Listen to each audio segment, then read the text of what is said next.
What's going on, everybody? Welcome back to the channel. Thank you so much for being here. I truly appreciate it. It is a wonderful, cold and gloomy Saturday, and thankfully I went out the day before when it was very warm and very sunny, and I went to a local retail shop that we have in town, and it's kind of hit or miss, but this day, i.e. yesterday, was a hit.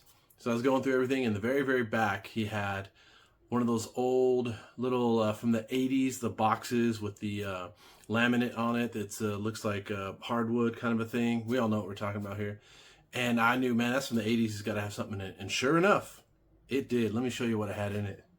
It had a bunch of Colecovision games, a whole rack of them, and a couple of Atari 2600 games. But I see, you know what I'm talking about, right? The old speakers from the 80s.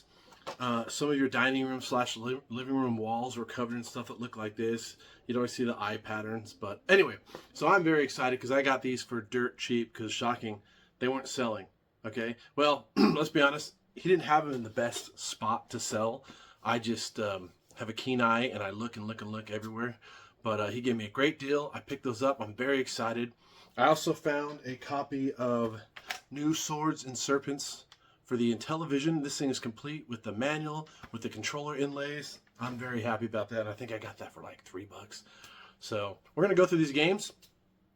I'll tell you right now, normally I try to build up these old school games, but some of these games are like bottom of the barrel. Some of these games are not good. I'm very excited to have them in my collection. I got them for dirt cheap. I played them, but they're not that good. And that's okay. Not every game has to be a smash hit. There's got to be a couple losers in order for us to appreciate the winners. So, that being said, let's go through these games. Let's play them. I'll talk about them a little bit, and who knows? Maybe you enjoyed them back in the day. Maybe you'll enjoy them now. Either way, let's get on with it. Released in 1983 by Activision, this is Dolphin for the Atari 2600. In this game, you are a dolphin trying to avoid a giant squid. You also have to avoid packs of seahorses. Now there's one spot in the wall of seahorses that's empty, and you have to go through that in order not to slow down. What the frustrating part is you have to listen to the audio cues. The higher the audio cue, the higher the hole is in the seahorses, and the lower vice versa.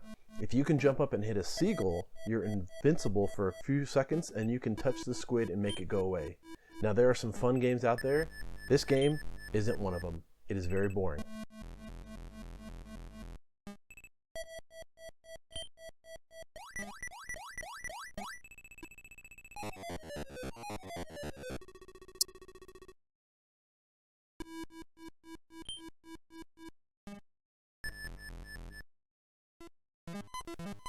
Released in 1983 by 20th Century Fox, this is Porky's for the Atari 2600. Now, watching the movie is much funner than playing this actual game. In this game, you have to make it across traffic, i.e. Frogger style, to get to Porky's bar. Once you get there, you have to find 5 pieces of a bomb. And once you have those five pieces, you have to put it together and blow up Porky's. Now, if you get caught, you get thrown down to the basement where you have to use like a pole vault to pole vault yourself up.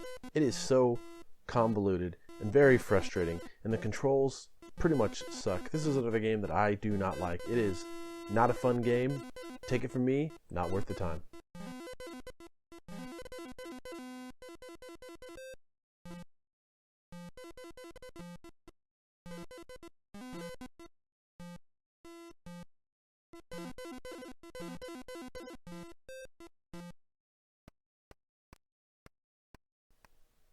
This is the new Swords and Serpents for the Intellivision. Now, man oh man, this one is rough. This is like a 1 out of 5 in my opinion. You start out as this knight or hero or whatever, and you have to walk around this dungeon and you have to find the treasure, pick the treasure up, take it back to the treasure box, and you got to do that.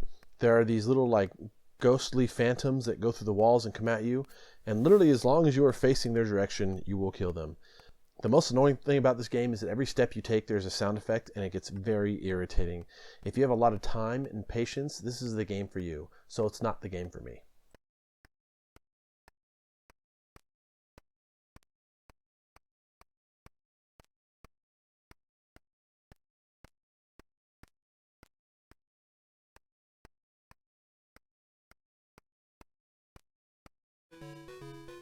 This is Ken Ustin's Blackjack and Poker for the Colecovision.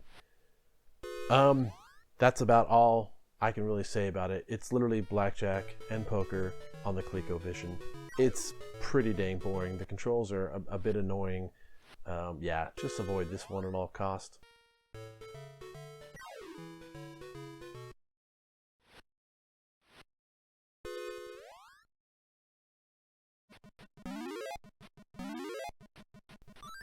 Released in 1981 by Universal, this is Ladybug. Now this is actually a pretty cool game. I really enjoyed playing this game. This is a ripoff of Pac-Man, but it does something different. You're a ladybug, you're collecting flowers and letters throughout the maze while trying to avoid the bad insects. The cool thing is you can change the maze. There are gates throughout the maze that when you go through them, they change direction. Because of that, you can potentially trap the bad bugs and keep them from getting to you. And it gives you an opportunity to do more daring little maneuvers, knowing that you have a way out if need be. I really like this game. I would give this thing a 5 out of 5.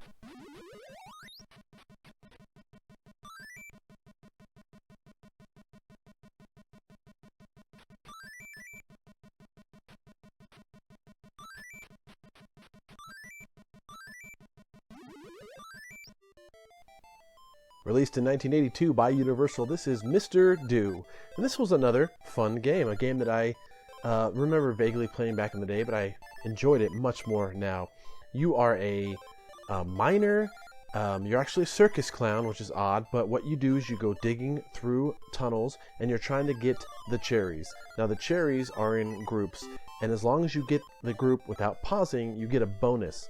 If you pause, you actually lose the bonus points. So there's something said to be about rushing through it and getting them quickly. You're being chased by things called creeps. Now you can destroy the creeps, but realistically it's a lot easier just to get the cherries and end the level. This was a fun game. This is probably a 4 out of 5 for me.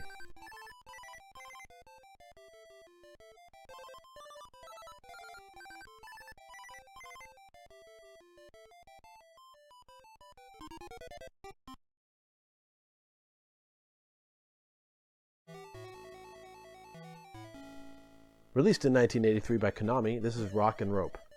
And in this game, you are, I guess, splunking in some caves, and there are dinosaurs and cavemen that are coming after you. So you have a harpoon with a rope, and you throw the harpoon and the rope at the levels above you, and then you have to climb up and get out of the way. Now you can stun these enemies with a flashlight, or you can wait for them to use your rope and knock them off the rope. This game is terrible. The controls are very bad. And you can get on the rope and then you can just fall off for no reason. Very frustrating. On top of that, an instant death is if he falls on a platform below. Literally an inch gap. He falls, instant death, you got to start over. Terrible idea. Not a fan of this game.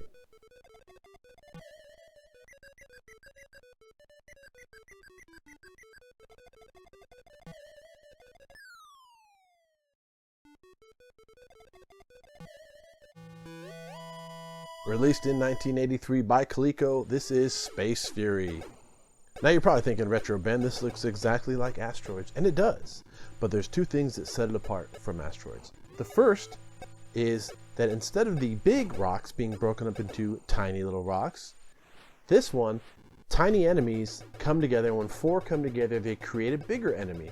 So it's the opposite. You know, it's the small things that count. Secondly, once you clear a level, you get bonuses. You can get these bonus little packs that attach to your ship, and they cause your shot to do different things. Shoot behind you, shoot in multiple directions. This was a very fun game. I give it a 4 out of 5 on the funness scale.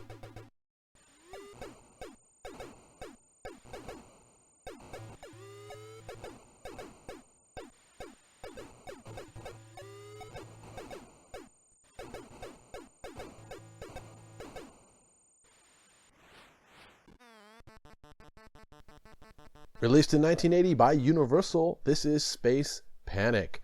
That's right, this is the first platformer to ever feature ladders that you had to climb. It predates Donkey Kong. It also predates Shovel Knight. So you are an astronaut with a shovel. And what you have to do is dig a hole to trap these aliens. Once the aliens go in the hole, you gotta bash them over the head with your shovel. And that's how you do it. You clear them off the screen, you win the level. Now you do have an oxygen level, which is essentially your timer, and all of your actions use up oxygen, so you gotta be smart on how you do it. This was another fun game. This reminded me a lot of Food Fight. I give it a 3 out of 5.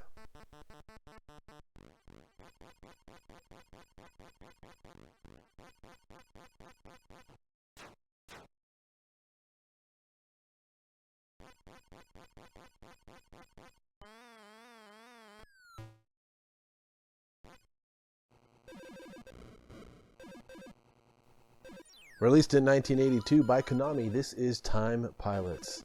Like the movie The Final Countdown, you are a jet fighter that is thrown back in time to different eras to rescue some of your pilot friends. What you need to do is you need to destroy a certain amount of enemy ships, and then a mothership will appear. Once the mothership appears, you destroy it, and you get sent to the next time era. Occasionally, parachuting pilots will show up on the screen, and you need to save them to get points. This was an okay game. It's a 2 out of 5. It was fun in the beginning. It's boring pretty quickly.